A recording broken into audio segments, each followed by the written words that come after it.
बकरोलक नामक नगर में सूर्यप्रभ नाम का राजा राज करता था। उसकी कोई संतान न थी। उसी समय में एक दूसरी नगरी में धनपाल नाम का एक साहूकार रहता था। उसकी स्त्री का नाम हिरण्यवती था और उसकी धनवती नाम की एक पुत्री थी।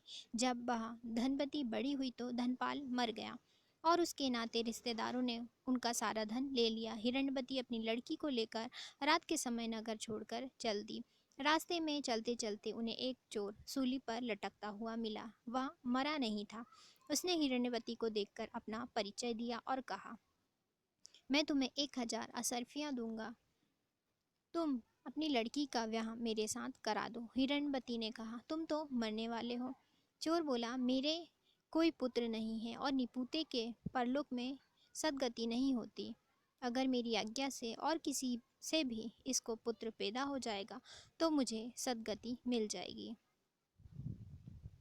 हिरण्यवती ने लोभ के वश में होकर उसकी बात मान ली और धनवती का ब्याह उसके साथ करा दिया। चोर बोला, इस बड़ के पेड़ के नीचे अशर्फियाँ गड़ी हैं, इन्हें खोद कर ले लेना और मेरे प्राण निकलने पर मेरा क्रियाकर्म करके तुम अपनी बेटी के साथ अपने नगर में चले जाना। इतना कहकर चोर मर गया। हिरण्यवती ने जमीन खोदकर अशर्फियाँ निकाली, चोर का क्रियाकर्म किया और अपने नगर में पुनः लौट आई। उसी नगर में वासुदत्त नाम का एक गुरु था जिसका मनस्वामी नाम का शिष्य था। वह शिष्य एक वैश्या से प्रेम करता था। वैश्या उससे 500 असरफियाँ मांगती। अब वह कहाँ से लाकर देता।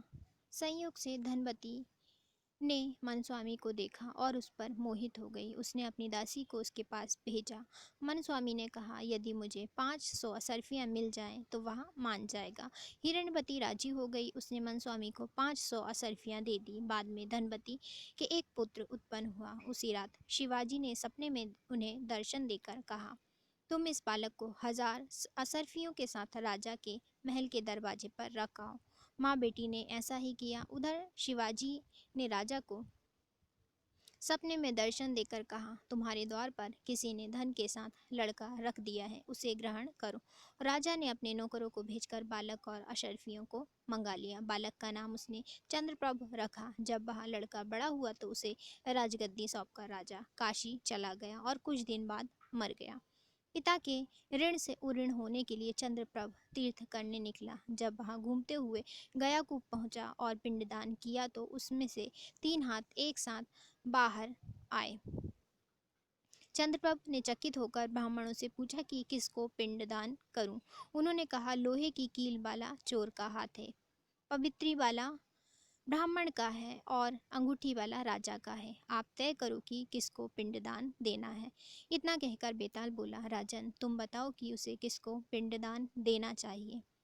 राजा ने कहा, चोर को, क्योंकि उसी का वह पुत्र था। मनस्वामी उसका पिता इसलिए नहीं हो सकता कि वह तो एक रात के लिए पैसे से खरीदा हुआ था।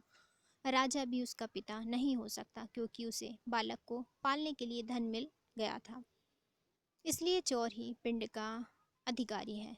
इतना सुनकर बेताल फिर पेड़ पर जा लटका और राजा को वहां जाकर उसे लाना पड़ा। रास्ते में फिर उसने एक कहानी सुनाई।